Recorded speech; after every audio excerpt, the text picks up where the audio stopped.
Graça e paz, abençoados. Vamos agora iniciar um novo tema. Agora o próximo tema é gerando demônios. Gerando demônios. Parte 1, né? Vamos agora para a parte 1. Vamos começar aqui na primeira parte.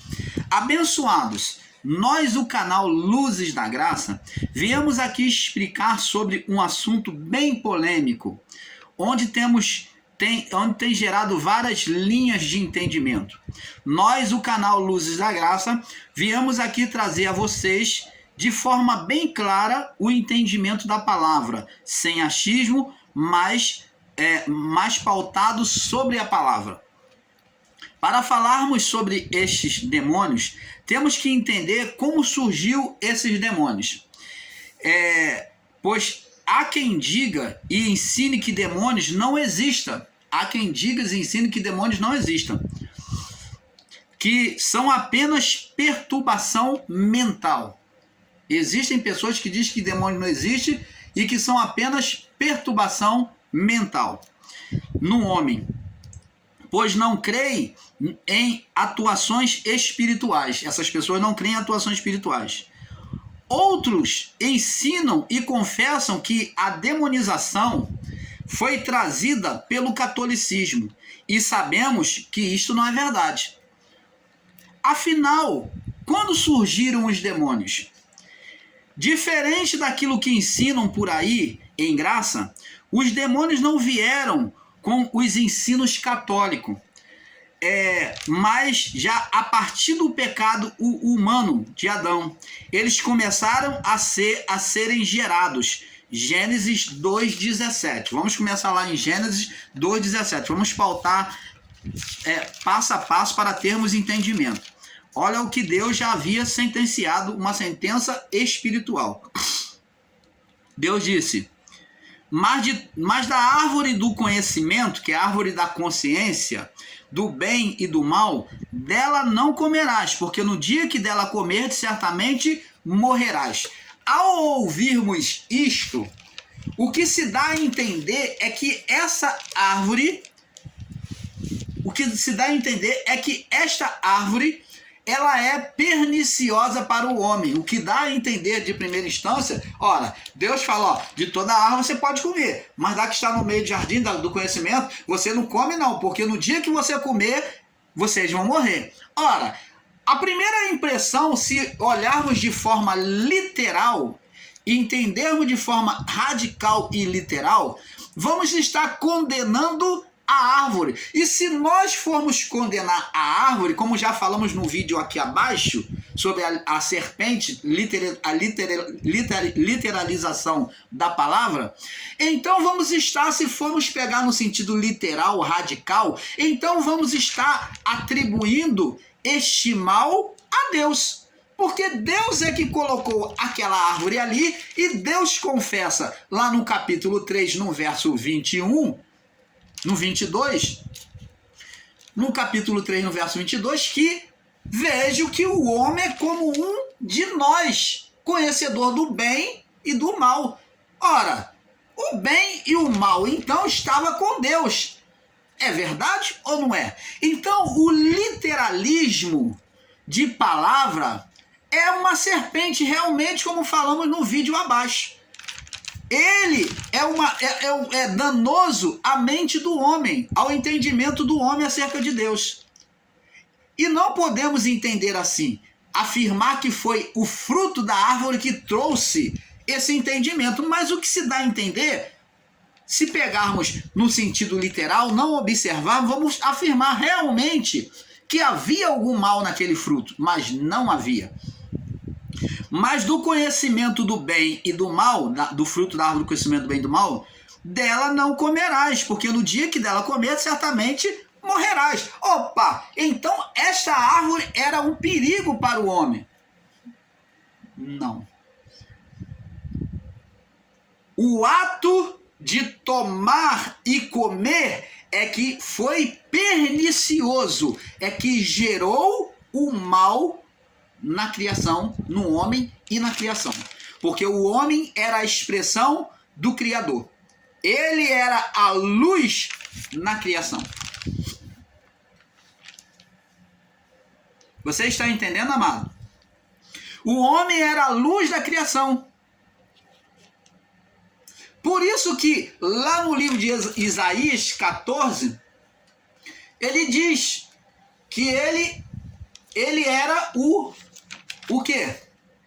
O Lúcifer, filho da alva. Ele iluminava a criação com a sua luz.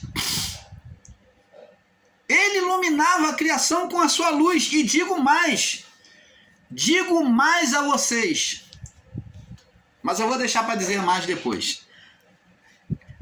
Está vindo grande revelação do Pai a vocês, aonde nós vamos estar corrigindo alguns ensinamentos, reparando, né? Trazendo uma perfeição ainda dentro daquilo que foi ensinado. Então, abençoados, o que acontece? O que aconteceu? Existe, afinal, quando surgiu os demônios, diferente daquilo que ensina por aí em graça, que os demônios não vieram que os demônios vieram com ensinos católicos, mas a partir do pecado humano de Adão, eles começaram a serem gerados, né? Nós vimos Gênesis 2:17. E em Gênesis 2:25, diz assim,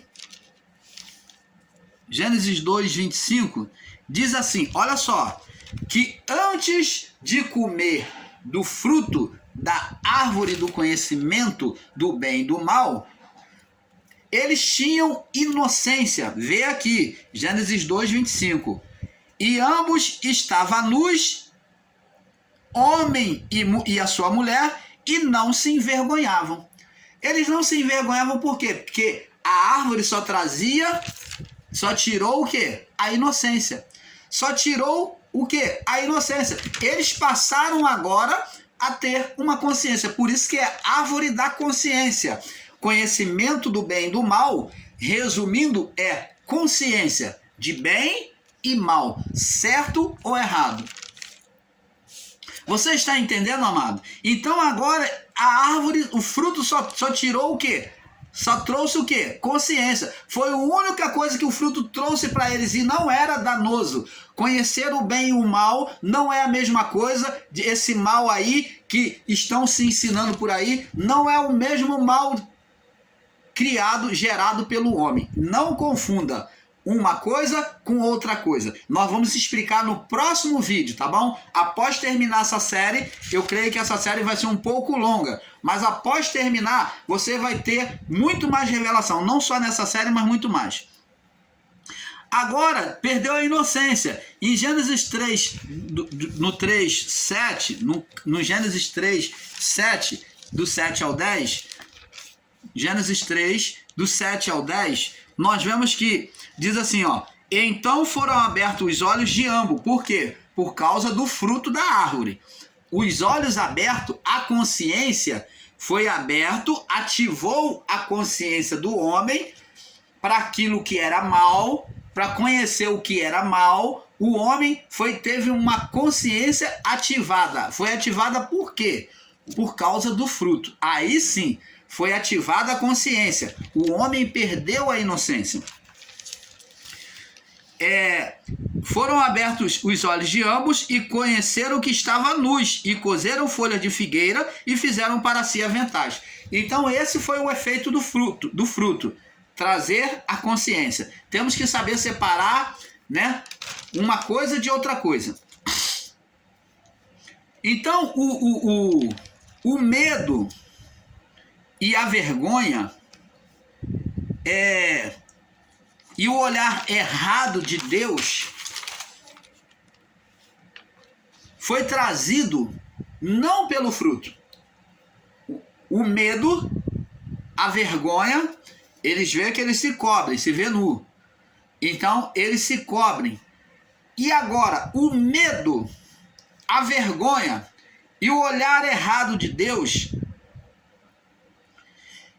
veio a partir de quê? Do fruto? Não. Foi a partir daquilo que foi gerado na mente deles. Agora um ser espiritual que estava sobre a criação dominou a mente deles. Então eles perceberam que estava nu pelo fruto, pela consciência, o mal foi gerado na consciência, então aquela vida espiritual despertou o quê? A consciência. E agora colocando o medo e o quê? Um mau comportamento diante de Deus, olhando Deus de forma punidora, de forma má, como um Deus mau.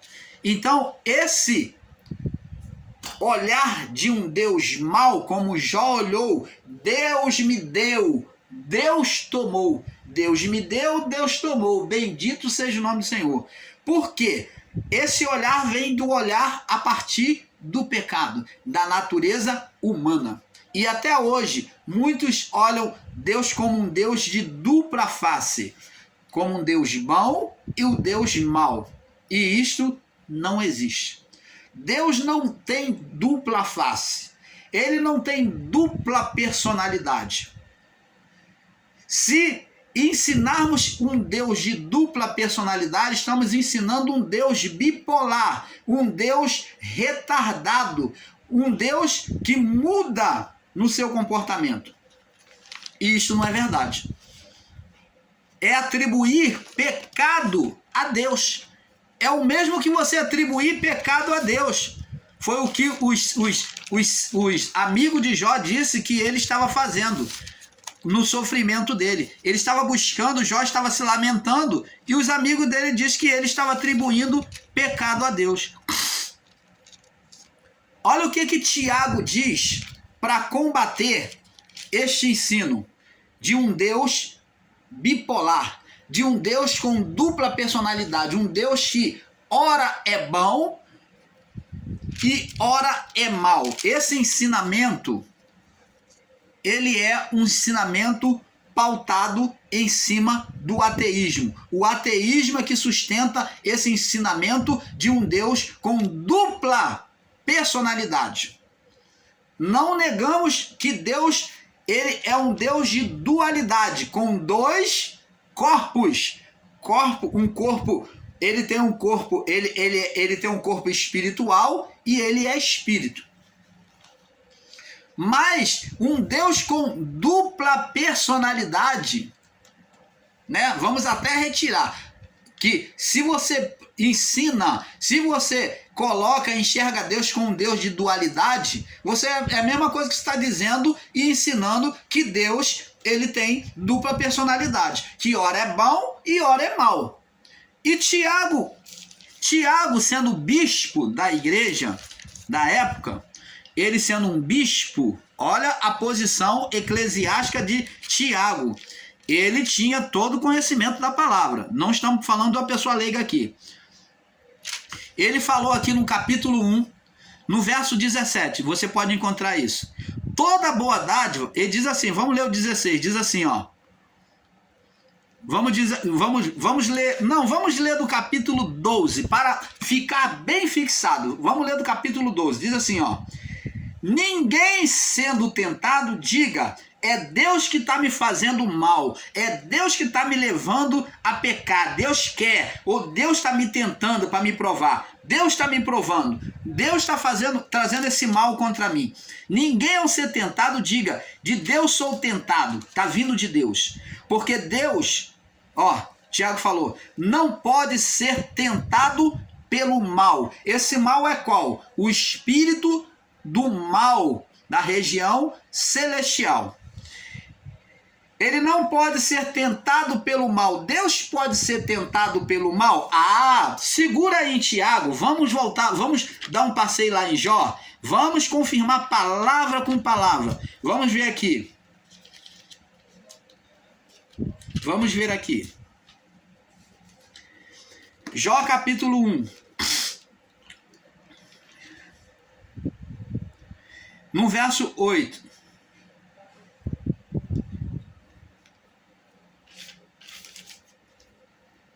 Diz assim, disse o Senhor a Satanás, você está observando meu servo Jó? Ele estava ali olhando a criação, o ser espiritual. como um rei, como um dominador da criação, ele estava na sua legalidade passeando sobre a terra, igual Davi, quando estava nos seus aposentos, passeou sobre os palácios, sobre o reino dele, observando o seu reino, e lá encontrou Betseba nua tomando banho. Então, diz assim, disse o Senhor a Satanás: observaste o meu servo Jó, porque ninguém é na terra semelhante a ele, homem íntegro, reto, temente a Deus, que se desvia do mal. Então respondeu Satanás ao Senhor e disse: porventura teme Jó a Deus em vão ou por interesse? Porventura não teme Jó a Deus por interesse? Aí então o ser espiritual, Satanás, diz assim: porventura não cercaste ele com riqueza, e ele e a sua casa, com sebe, com riqueza, ele e a sua casa, e tudo quanto ele tem? As obras das tuas mãos não abençoaste teu gado, e tem se aumentado da terra? Mas estende a tua mão e toca-lhe em tudo que tem, e verás se não blasfema contra ti na tua face. Veja aqui que ele não tem legalidade para tocar, e ele pede a Deus para tocar. Deus pode ser tentado pelo mal, como disse Tiago? Não. Deus não toca, porque se Deus fosse tentado, ele iria o quê? Tocar. Ele iria estar sujeito à proposta do Satanás, do ser Satanás. Mas ele não se sujeita a isso. Mas ele disse: olha, eu te dou legalidade, vai, toca você, mas guarda a vida dele, não toca na vida dele. Então é o que Tiago diz, porque Deus não pode ser tentado pelo mal, ser tocado pelo mal. Não, ele não se sujeita à ordenação do mal, de tentar o ser humano, e a ninguém tenta, mas cada um, como que vem a tentação, o mal? Cada um é tentado quando é atraído e engodado pela sua própria consciência, depois de havendo a concupiscência concebido, dá luz ao pecado, e o pecado, sendo consumado, gera a morte. Aí Tiago diz no verso 16: não erreis, meus amados irmãos, toda boa dádiva e todo dom perfeito vem do alto. De Deus vem o que? Vem o mal. Ensinar que um Deus com duplicidade.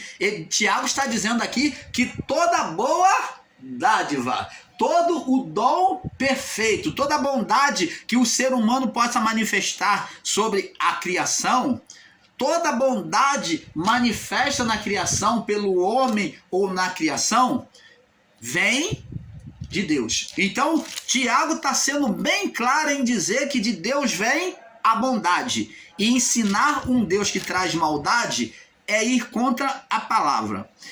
Toda boa dádiva, todo dom perfeito vem do alto, descendo da onde? Do Pai das luzes, em quem não há mudança e nem sombra de variação. Tiago diz que Deus ora é bom e ora é mal.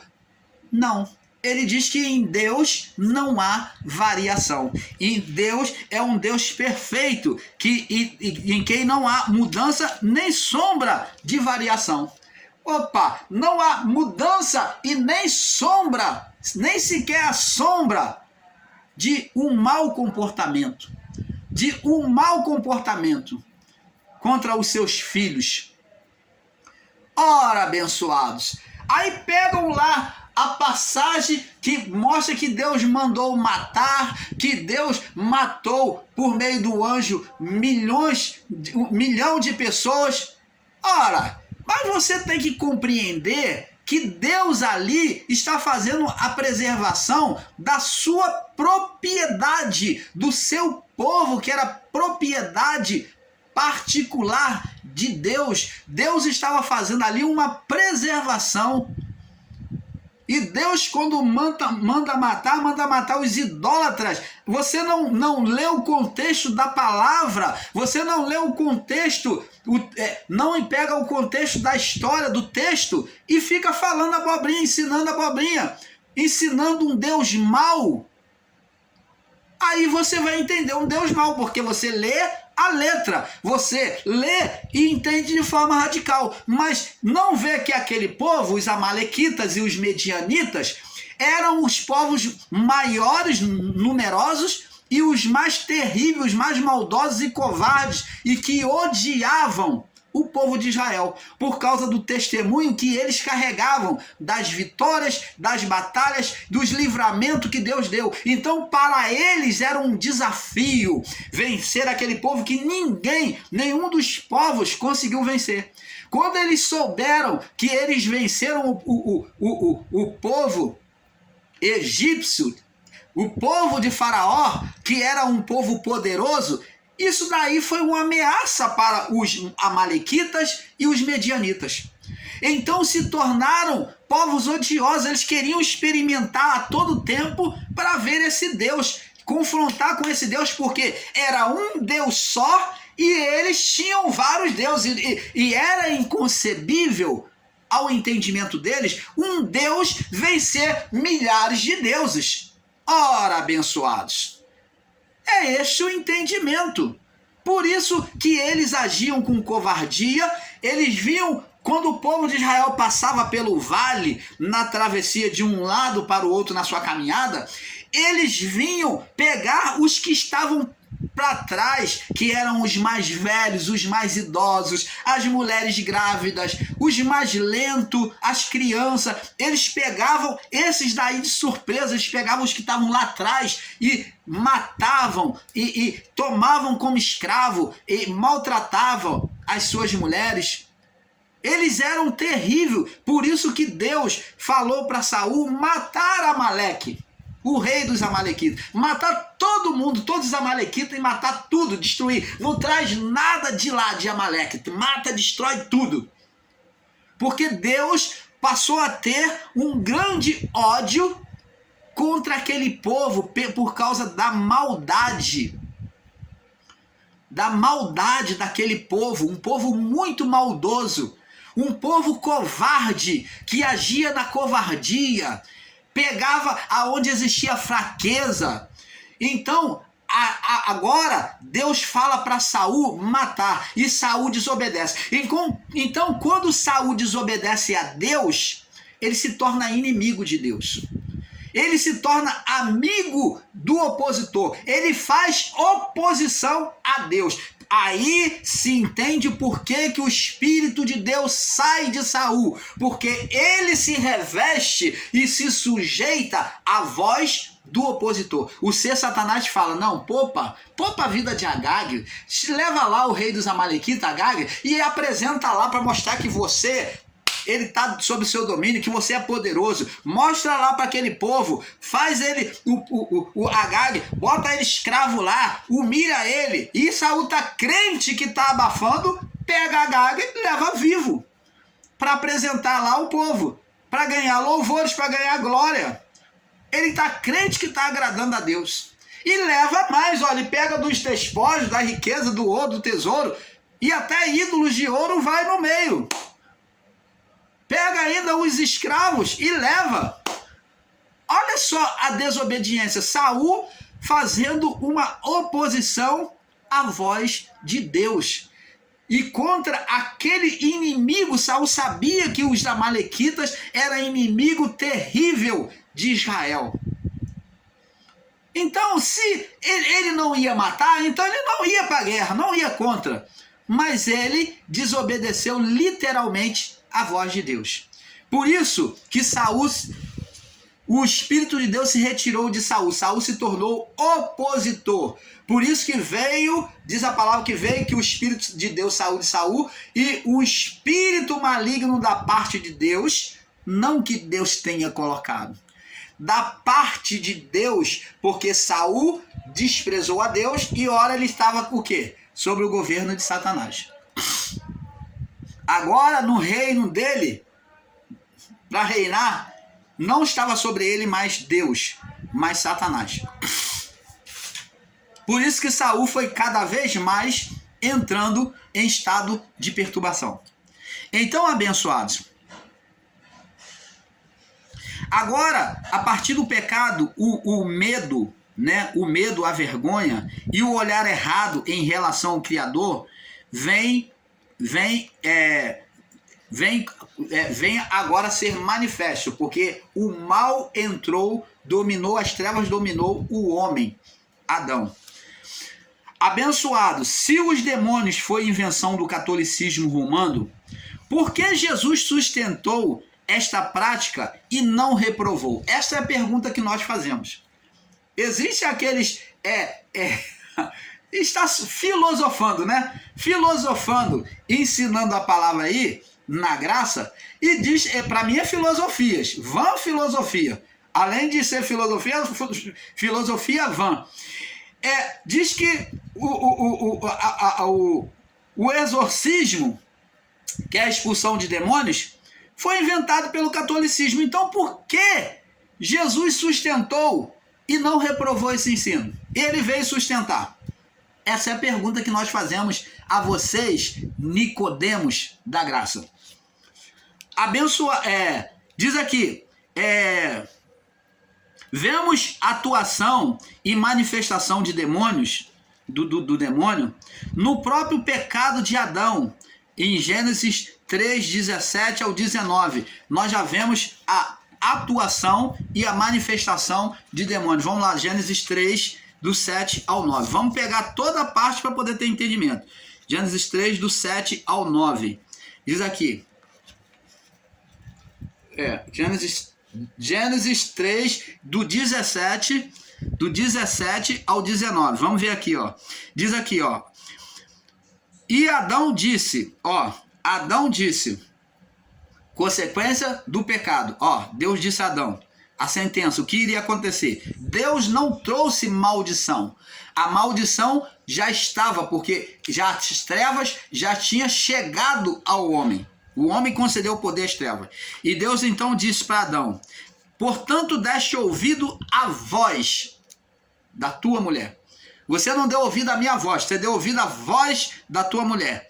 E comeste da árvore te ordenei, dizendo, não comerás dela. Maldita é a terra por causa de ti. É Deus que está amaldiçoando a terra aqui? Opa! Preste atenção, abençoados. Preste atenção, abençoados.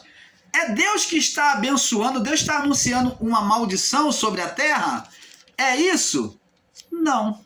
Vamos ver aqui no livro de Gênesis, no capítulo 2, no verso 31. Vamos ver se é Deus que está amaldiçoando a terra.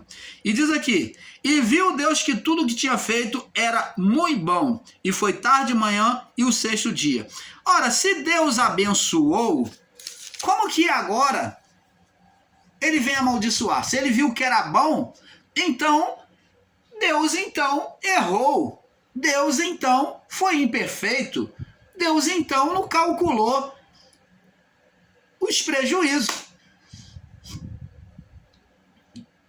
Você está entendendo, amado? Não foi Deus. É uma sentença profética anunciada mediante aquilo que tinha chegado na criação. Deus apenas só está anunciando de forma profeta. Ele está sendo o primeiro profeta. Ele está trazendo a primeira profecia na criação para o homem. Portanto, deste ouvido a voz da tua mulher e comeste da árvore, te ordenei que não comesse, dizendo, não comerás dela. Agora Deus diz, ele anuncia a sentença, maldita é a terra por causa de ti. Não comerás, e com dor comerás dela todos os dias da tua vida. Então, você lavrava, Adão, a terra, cultivava a terra, sem sofrimento, sem doença, sem sofrimento, sem cardos, sem espinhos, sem carrapichos, sem bichos que corroem, né? Peste que corrói a plantação. Agora você vai ter sofrimento, você vai trabalhar com dor no corpo, você vai trabalhar tendo as traças, tendo a lagarta para corroer. Você vai ter tudo isso, Adão. Sabe por quê? Por causa do seu pecado. Você trouxe esse estado para a criação. É isso que Deus está dizendo. Com dor comerás dela todos os dias da tua vida.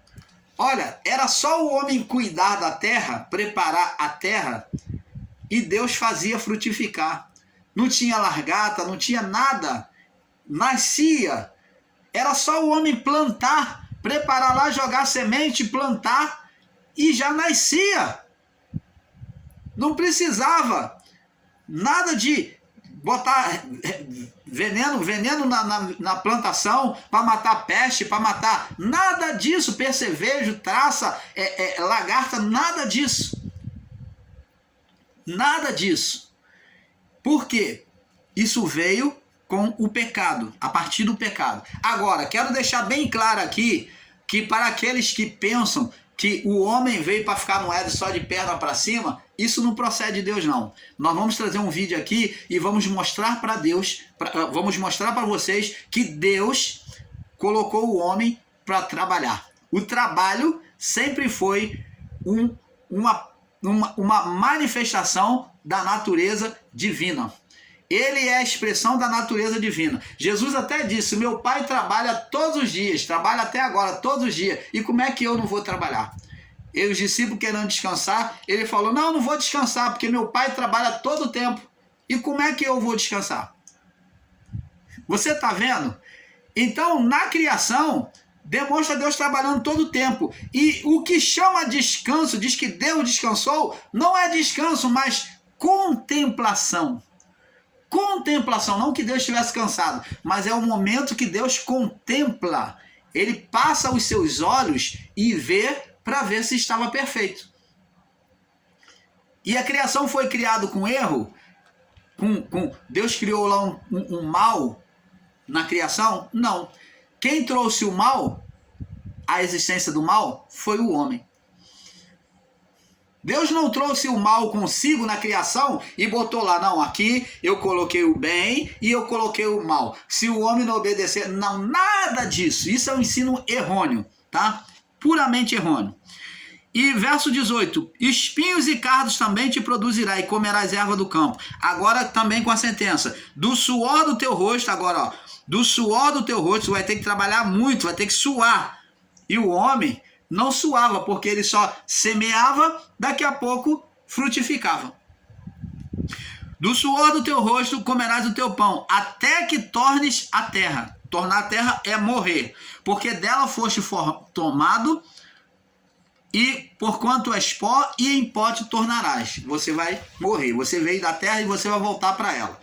Então, abençoados, esse ensino é totalmente errôneo considerar um Deus de duas faces, Deus bom e Deus mau, um Deus de dois lados.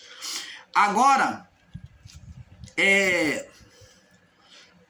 vemos a atuação e a manifestação de demônios no próprio pecado de Adão. Gênesis